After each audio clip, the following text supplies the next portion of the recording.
Well, thank you very much, everyone. Appreciate it. And good afternoon. I'd like to provide an update to the American people regarding the crisis on our southern border, and crisis it is. Illegal immigration affects the lives of all Americans. Illegal immigration hurts American workers, burdens American taxpayers, and undermines public safety and places enormous strain on our local schools, hospitals, and communities in general, taking precious resources away from the poorest Americans who need them most. Illegal immigration costs our country billions and billions of dollars each year. America is a welcoming country, and under my leadership, it's a welcoming country.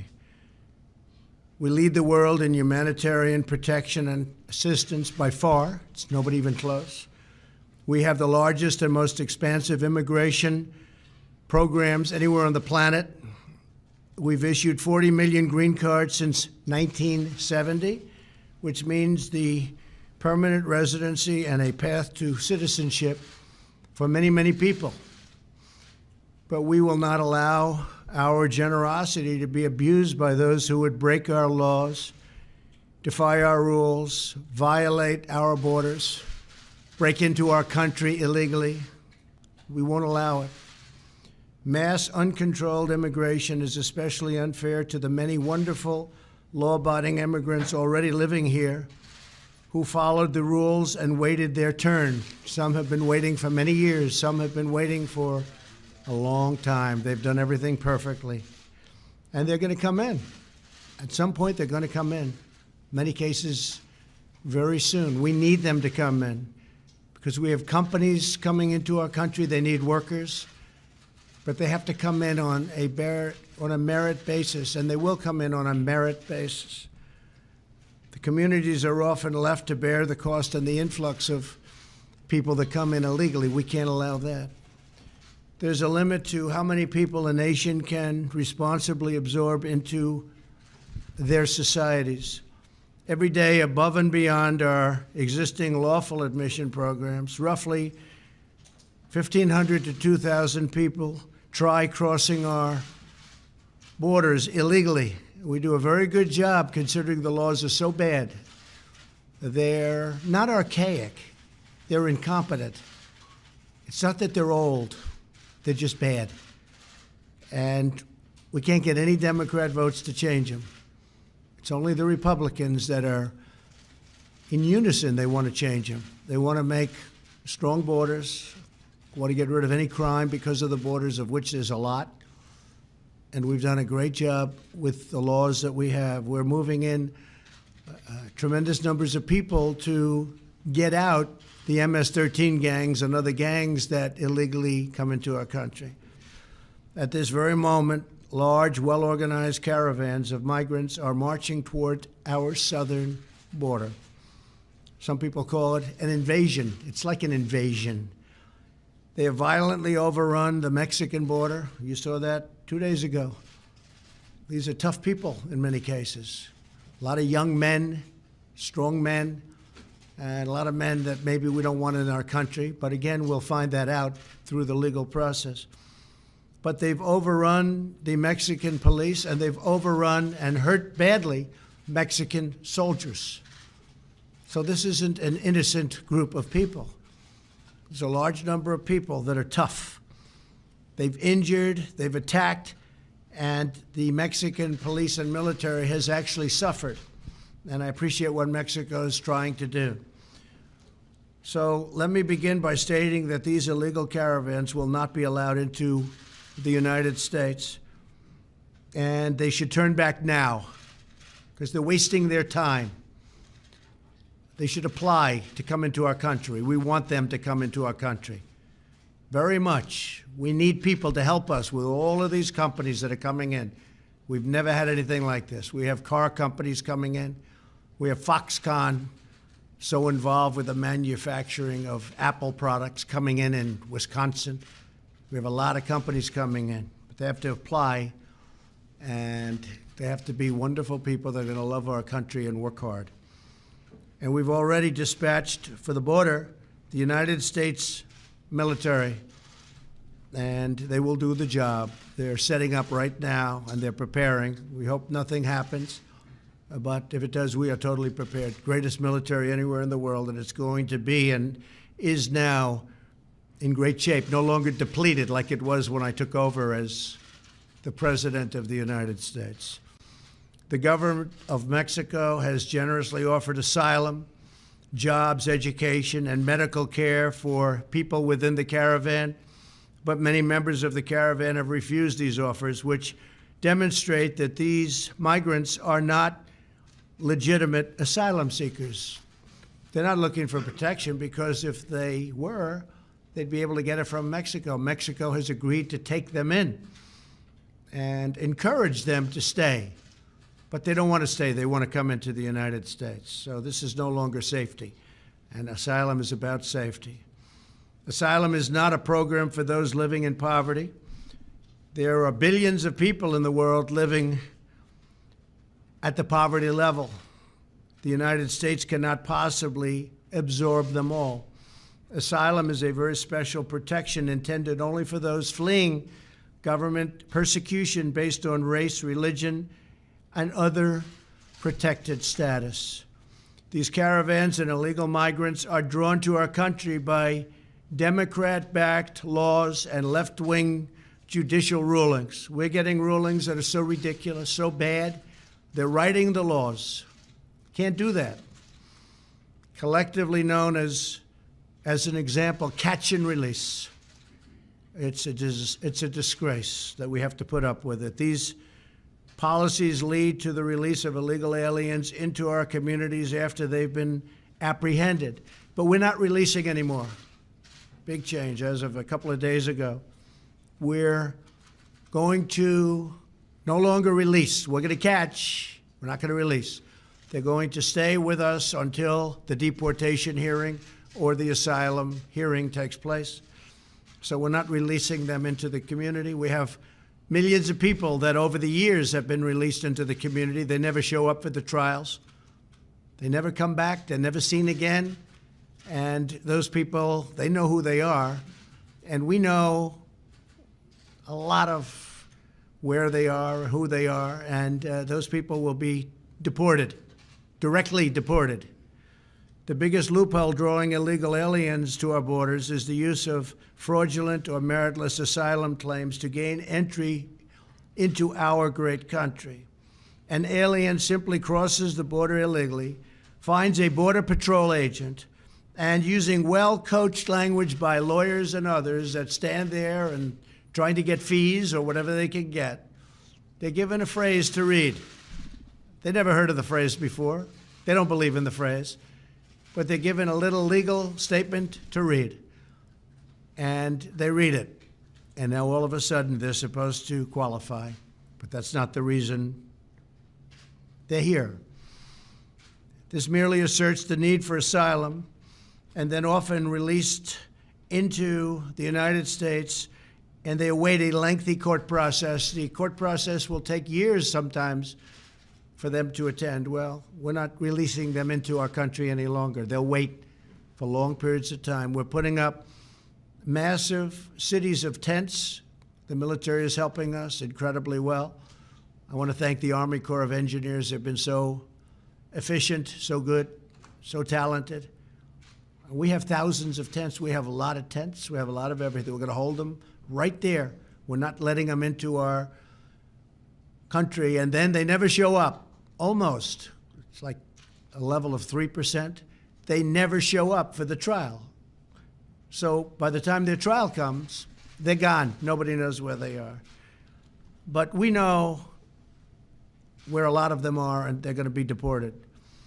There are now nearly 700,000 aliens inside the United States awaiting adjudication of their claims. Most of these people, we have no idea how they got there, why they got there, and the number is actually going to be a much larger number as we look at all of the data. So if you look at just at a minimal number, it's the size of Vermont or bigger. So In the meantime, I will fulfill my sacred obligation to protect our country and defend the United States of America. And this is a defense of our country. We have no choice. We have no choice. We will defend our borders. We will defend our country. Thank you very much. What happens to the children then? If you're ending catch and release, what happens to those children? Do they stay released? We're working on a system where they stay together, but I will say that by doing that, tremendous numbers, you know, and under the Obama plan, you could separate children. They never did anything about that. Nobody talks about that. But under President Obama, they separated children from the parents. We actually put it so that that didn't happen. But what happens when you do that is you get tremendous numbers of people coming. It's almost like an incentive to, when they hear they're not going to be separated, they come many, many times over. But President Obama separated the children from the parents, and nobody complained. When we continued the exact same law, this country went crazy. So we are going to continue and try to continue what we're doing. But it is a tremendous incentive for people to try. But it's going to be very, very hard for people to come into our country. So we think we'll be able to do that. How do you plan to them firing upon any of these people? Could you see? I hope not. I hope not. It's the military. I hope there won't be that. But I will tell you this: anybody throwing stones, rocks, like they did to Mexico and the Mexican military, Mexican police, where they badly hurt police and soldiers of Mexico, we will consider that a firearm. Because there's not much difference when you get hit in the face with a rock, which, as you know, it was very violent a few days ago, very, very violent. That break-in, it was a break-in of a country. They broke into Mexico. And you look at what's happening in Guatemala, just to mention Guatemala, along with El Salvador and Honduras. It's disgraceful that those countries aren't able to stop this, because they should be able to stop it before it starts. And the United States pays them a fortune. And we're looking at not doing that anymore, because why should we be doing that when they do nothing for us? You know. Jeff, go ahead. Mr. President, how is this plan going to be legal, considering current law? Oh, this is totally legal. No, this is legal. We're stopping people at the border. This is an invasion, and nobody's even questioning that. But in terms of your plans to change the title, are you going to leave this be executive? No, you don't have to. You don't have to release. You can hold. The problem is, to hold people, you need massive facilities. It's the most ridiculous thing I've ever heard. Another country says, sorry, you can't come in. With us, we take their name, take their phone number, take their everything, and say, good luck. Only because we don't have the facilities to hold people. But we're building the facilities now. We're building massive numbers of tents, and we will hold them in tents. And you don't have to release them. They released them only because they didn't have the facilities to hold them. Is there like an executive order that you're going to be releasing today? We will be doing an executive order sometime next week, yes. Executive order saying with ending catch and release and asylum? It's going to end. It's going to be talking about everything. It'll be quite comprehensive. Many of the things we've talked about today. Mr. Yes. President, so you're so just to clarify, you are speaking of in the tents, these family units that would. Well, we have other facilities also. But what's happened is we are holding so many facilities, so many people, that our facilities are being overrun. They're being overrun. And we are putting up temporary facilities. Eventually, people won't be coming here anymore when they realize they can't get through. So they will hold the children in those tents with We their will parents? be holding the family and the children together. Remember this, President Obama separated children from families. And all I did was take the same law, and then I softened the law. But by softening the law, many people come up that would not have come up if there was separation. What do you say to the critics who want? What do you say to the critics who think this is a political thing before the midterm? There's nothing political about a caravan of thousands of people, and now others forming, pouring up into our country. We have no idea who they are. All we know is they're pretty tough people when they can blast through the Mexican military and Mexican police. They're pretty tough people. Even Mexico said, wow, these are tough people. I don't want them in our country. And women don't want them in our country. Women want security. Men don't want them in our country, but the women do not want them. Women want security. You look at what the women are looking for. They want to have security. They don't want to have these people in our country. And they're not going to be in our country It's a very big thing, yes. Mr. President, when you talk about finalizing a plan to end asylum, is this a plan that will be included in that executive No, people are order? going to have a chance to go for asylum. But if you look at the records, not very many people are allowed to stay once they go to court. But what happens is they were using asylum. First of all, they were told what to say by lawyers and others. Read this statement. You read the statement, and now you're seeking asylum. The whole thing is ridiculous. And we won't put up with it any longer. U.S. law and international law says that people who have valid claims have a right to seek asylum. That's So right. what would be? Well, they're going to go to court. They're going to go to court, as crazy as it sounds. They're going to go, excuse me, ready? They're going to go to court, and a judge is going to determine. But usually when they go to court, they're deported.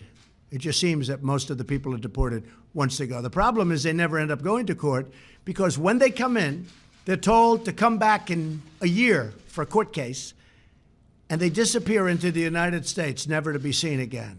But the current laws. But we're going to say be, about holding and they're given people. deportation notices. We will be deporting those people. Mr. President, on the timing law, But saying rock throwing like happened in Mexico would be considered. We will consider that the maximum that we can consider that because they're throwing rocks viciously and violently.